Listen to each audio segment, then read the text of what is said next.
Okay, embeera bwete bwegera maaso okubanga etambula gwe na Uganda atenga watali kulya ddakiika wadde nemukkiriza nkutwale butereevu ku bibadde mu ofiisi ya President Mwami Kakande Mwatula akakati Haji Kakande mwagera maaso n'okubanga agonjolera ensonga naddala ezikwatagana ku ba RDCs ba presidential advisors n'abakulembeze abalala kakati olunaku lw'olwo omukyala full figure era nga presidential advisor kw'oteeka n'omukyala Nameere Justin era agambibwa okubeera presidential advisor bagwinganyeeko bwenyi ku bwenyi era ebibaddeyo njagadde okusooka kubanga nkuwako ku wano gende maaso n'okubanga weetegereza si byangu ku musango gwatwalibwayo Justin Nameere ogumulese ng'ate oba oli awo naye ebintu alaba bigala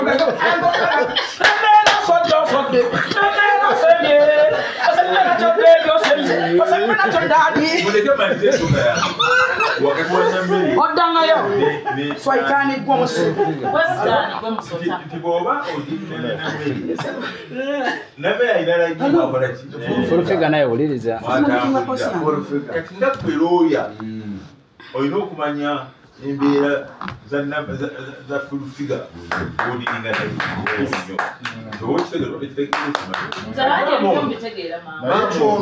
maama ono nzegwenda bateekaddeko omusango gwakubanga ekyakola kikola akitegeera kati maama ono yabano nti ningamba naye nakijira yayinza okukola ekintu ng'ekyo omusango gwanyi guli mu kooti yo oli mutuufu emirundi 10 ogende mu kooti wali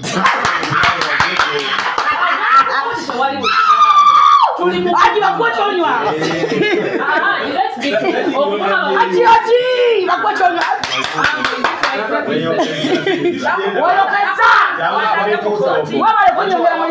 Minister wamulabe odanga nozenga. Yes. That's why we are wondering. You are always saying they could get naninda ba. Kati aje onakirizibwa okuvuma aba witnesses. Ani bonna vuma aji. Kaagire mu koti agende mu koti bwabanga alina gwavumye sika bafuluma naawe amutwale amwabire mu koti ye omulimu gwe gwamulesa mu Kampala yes ku mobilizinga ba ghetto people toyita ba musajja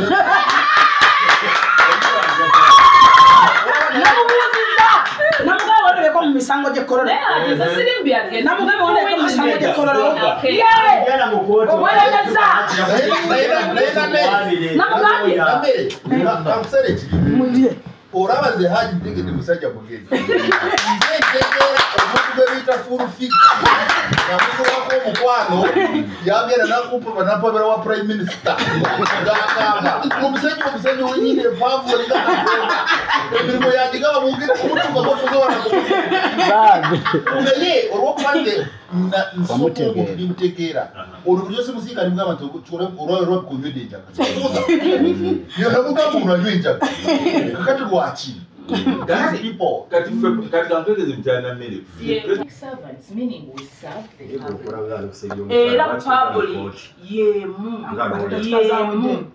yevumirira ekyo nti bwe biba biri mu kkooti bonna mubaleke babire mu kkooti temuleeta prejudice banawo discussingira mu public era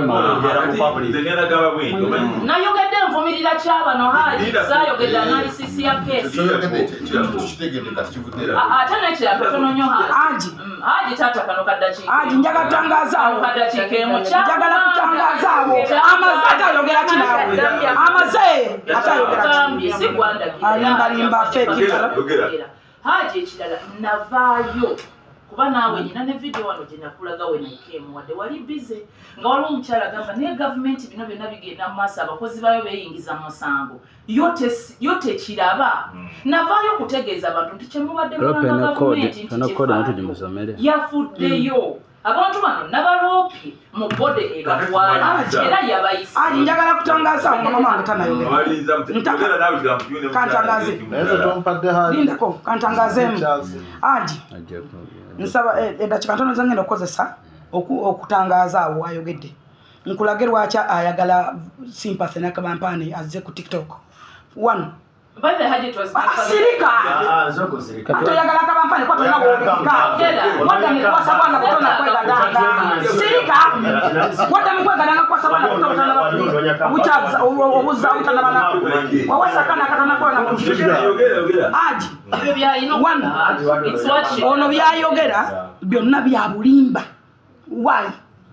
Omukyalo ono abantu abanoonya kambaka Siriba omukyalo ono Honorable Nakiwala Kiyingi Minister tayitanga ku muntu be bamunoonya Sirika njogere bayitamuze please shut up You shut up. Omukyalo ono Shut up, not me.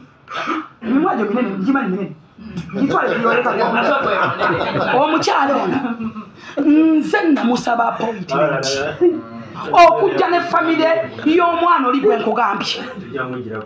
You understand what I'm talking about? Nze nakubira ono ne musaba appointment nangamba Jennifer sirinawo naye kanfikisinga olunaku ojjo ndabe ombuulire omukyalo ono tayitanga ku bantu kwolwo lwe nkugambye nti bwe twagendayo tetwamanya nti ne Kalibbala yaliyo n'omukyalo oli era omukyala Nakiwala Kiyingi yatugamba saagala mawulire mujje saagala kamera banamuli baliwo era mariza aji obulimba njagala ku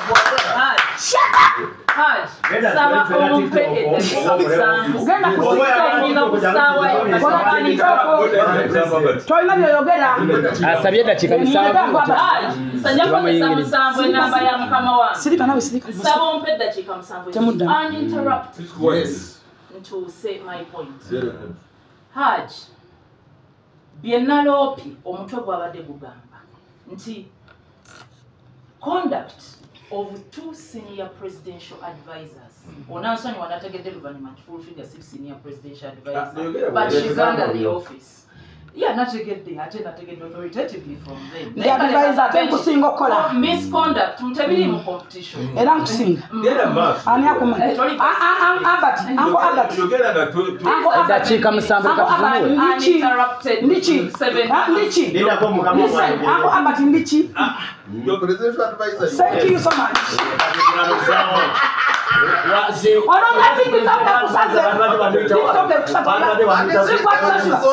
sikwatusasula eddakiika zononye life feria omwana wa nesawa mba nakwegana sawa mba nakwegana nanzale njagala famire y'abasiru yambeera mu famire gyobbiramu nga nsinzikira conduct eyo nti Haji bw'oyita omuntu ne bw'aba gwe mukama wange essaawa eno n'oyita Hajati Zuura nga she's a principal witness mu musango ogugenda mu maaso n'omuyita n'omubuuza ebyekwasa n'omusango ogwo Haji oba mu wrong era mba nja kugamba nti mukama wange Haji awo no kyokoze kikyamu era kye naloopa omukyala Florence Nakiwala Kiyingi ne full figure ye Honorable Nakiwala kyabadde takola ng'onaakola ye nti n'okuvuma omukazi amuvuma wangambye nti videos obudde buyinza okuba tebumala ate nange natuuseemu leeti with your permission these videos can be presented to the due processes era naawe n'oziraba where omukyala bamuvuma okuva ku kimuli wansi w'obukaaya bwe ne bamuvuma obubbi ne bamuvuga ne bamu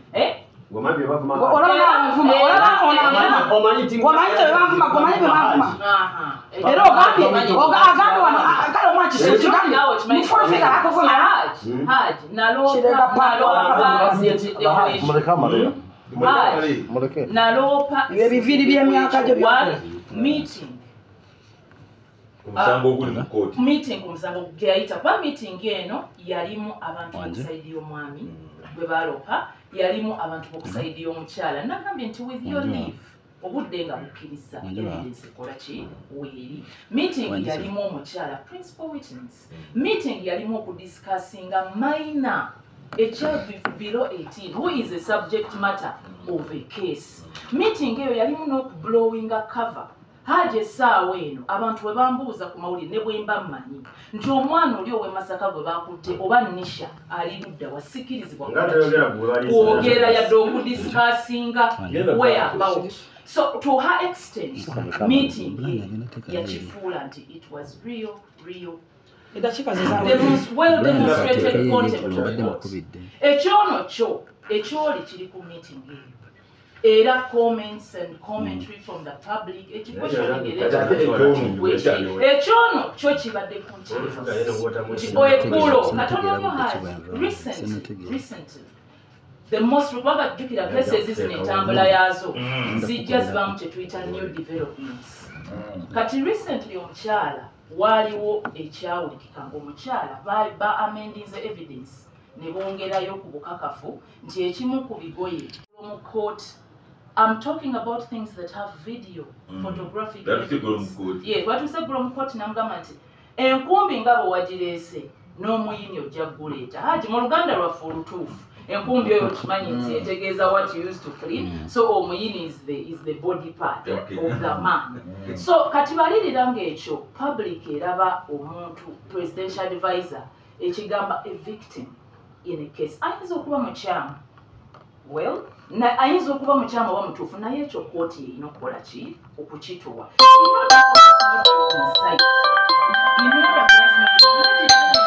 neŋŋamba abantu tisula oyo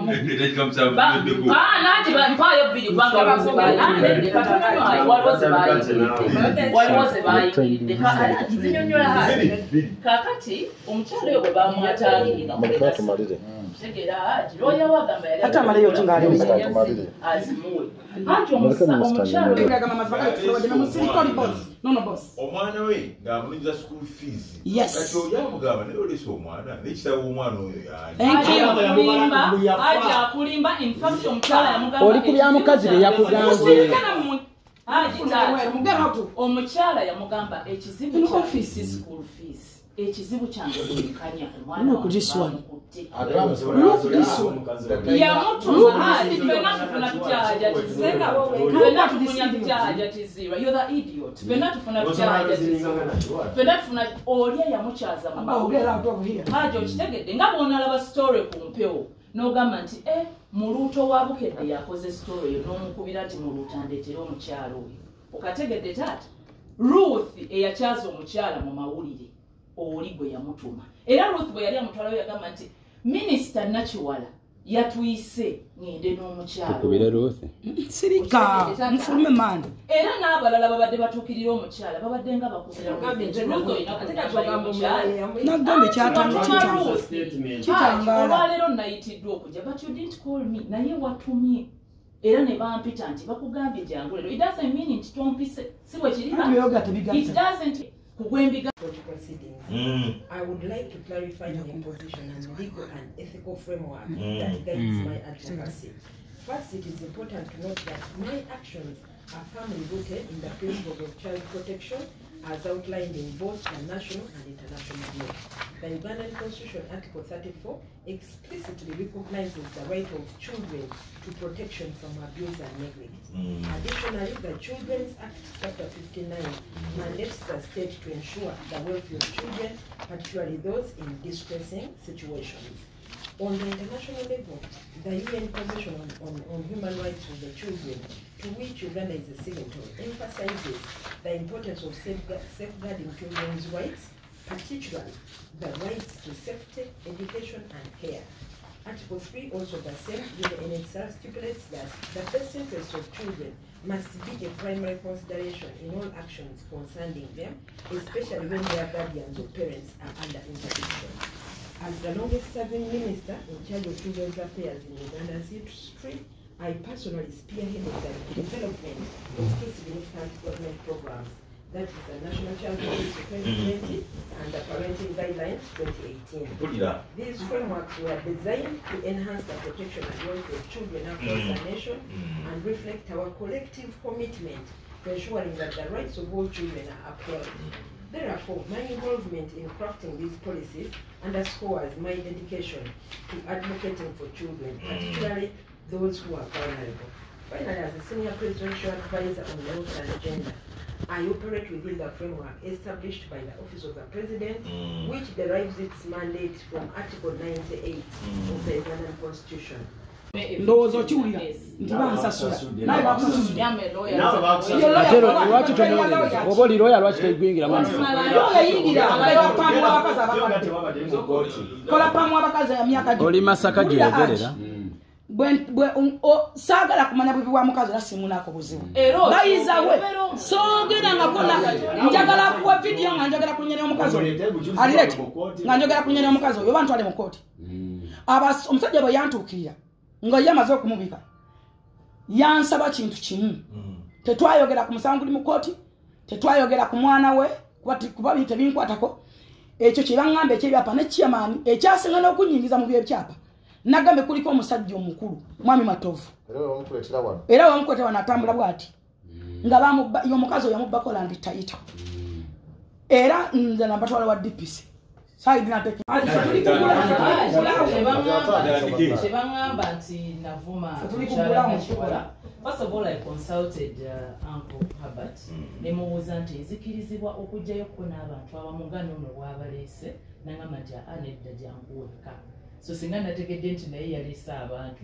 Nzibadde mu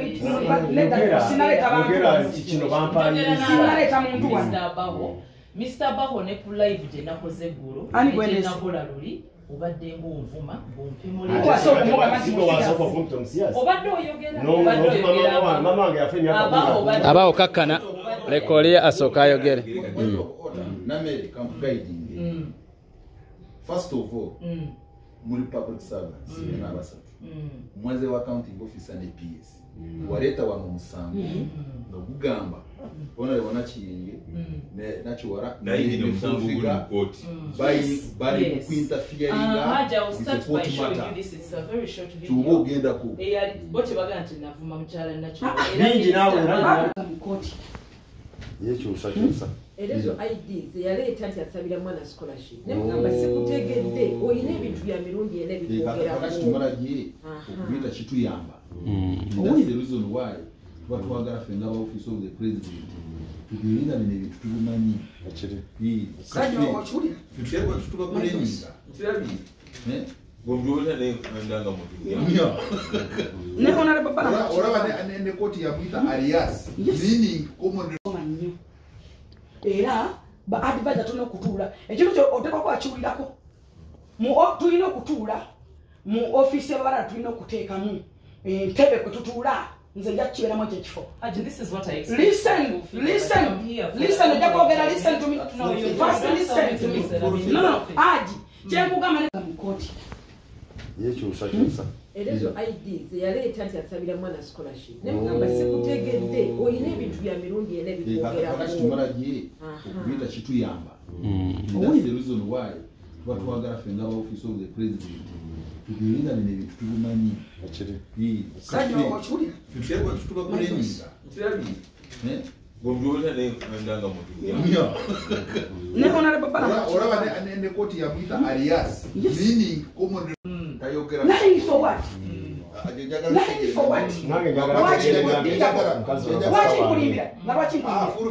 After that, njagala kumalayo. After that, yes, after that, komawo nagano vuma oli Farida komawo ngangamba tata wo bayine ebraga mama zibaka tuloje na musirikali boss no boss omwana we ngamunyiza school fees yes kacho yamugaba ne oli so mwana nekitawo omwana oyo yani thank you aja kulimba in fact omchala yamugaba oli kubya mukazi be yakugambye omukyala yamugamba ekizibu kya office school fees ekizibu kyange kulikanya omwana no kujiswana you're